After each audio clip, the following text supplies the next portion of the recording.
Todos entre o ceo e o inferno, onde deberíamos ir? Todos deberíamos ir ao ceo. Vexamos o ensino de Apocalipse, capítulo 20. Vexamos o capítulo 20, versículo 10. Aquí é onde Deus explica o inferno a través do apóstolo Xoán. Dice que, despois de os engaiolar, ao demo botárono na lagoa de lume e xofre, onde xa estaban a besta e máis o falso profeta. Alíjanos castigar día e noite, por canto tempo, polos séculos dos séculos. A través das revelacións mostradas ao apóstolo Xoán, Deus fainos saber que o inferno definitivamente existe, o lugar onde o tormento e a dor durarán para sempre.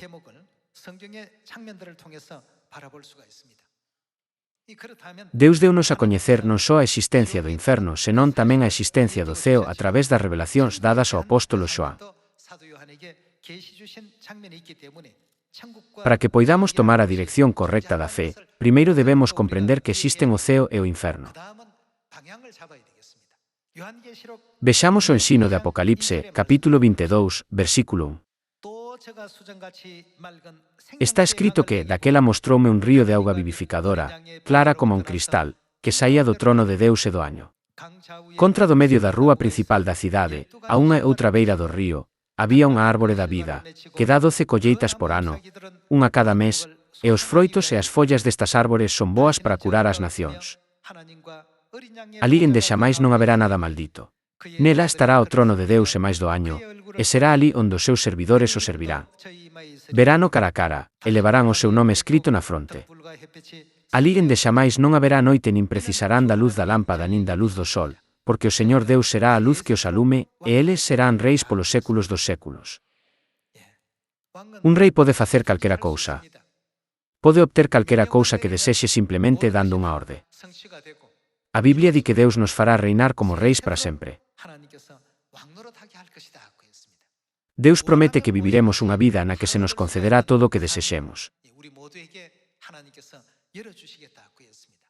Xa que Deus preparou o ceo como un lugar de vida eterna e bendicións desbordantes, debemos asegurarnos de que a dirección na que camiñamos sexa cara ao ceo, non cara ao inferno.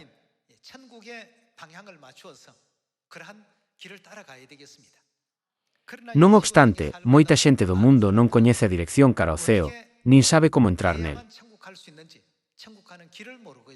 Como non coñecen o camiño ao ceo, moita xente do mundo tropeza, divaga e vaga por aí, vivindo unha vida de fe sen rumbo, preguntándose, é este o camiño ao ceo, ou é ese o camiño ao ceo? Por iso Deus veu a esta terra en carne e oso hai 2000 anos para ensinarlle a toda a humanidade o camiño ao ceo.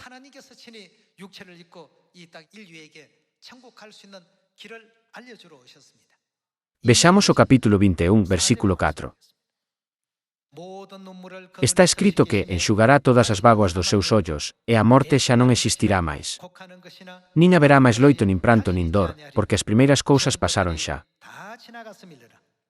O que estaba sentado no trono dixo, e vede que volvo novas todas as cousas.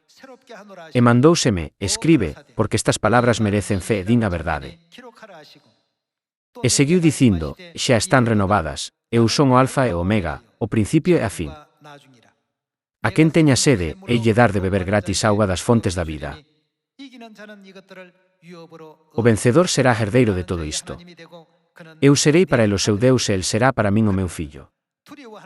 Os cobardes na loita, e quen máis, os que negan a fidelidade que prometeron, os corrompidos con abominacións, os asasinos, os luxuriosos, os bruxos, os idólatras e os que fían en mentiras,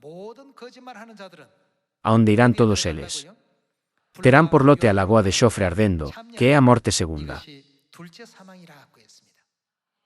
Non hai máis morte, nin máis loito, nin máis pranto, nin máis dor no ceo.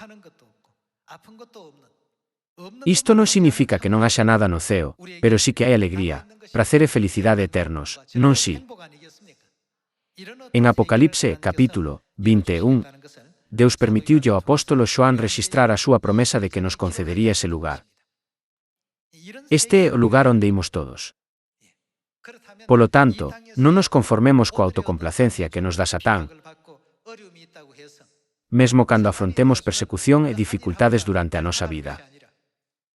Non deberíamos estar dispostos a cargar coa nosa propia cruz temporalmente para entrar no ceo que Deus está a preparar para nós. A Biblia testemunha que Xesucristo baixou a esta terra como o camiño que nos leva a este mundo glorioso. Vexamos o ensino de Xoán, capítulo 14, versículo 6. Xesús respondeulle: Eu son, quen é el? El é o camiño, a verdade e a vida. Ninguén chega onde o Pai máis ca por min. A Biblia testemuña que sen Xesús ninguén pode entrar no ceo. Non significa isto que podemos entrar no ceo onde habita Deus Pai cando obedecemos completamente as ensinanzas dadas por Xesucristo.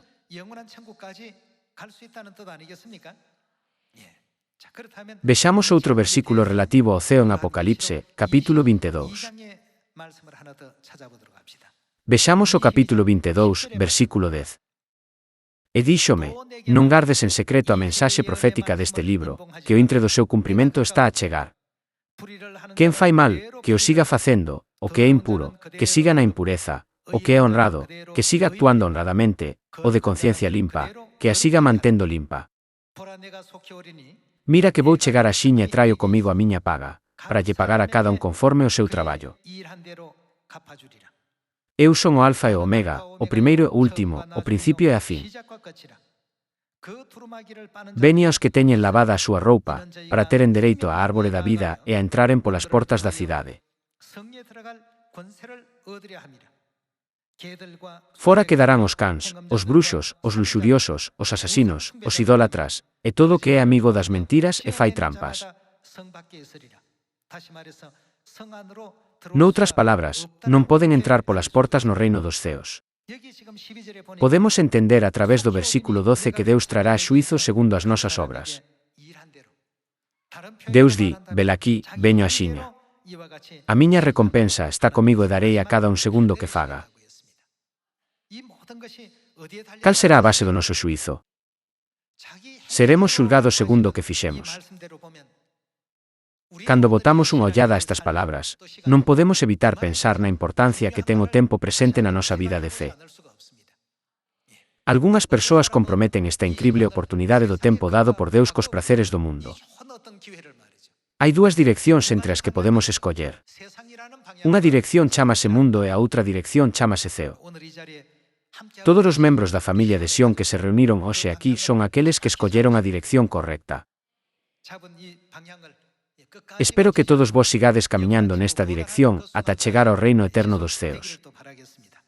Gustaríame concluir o sermón. Grazas.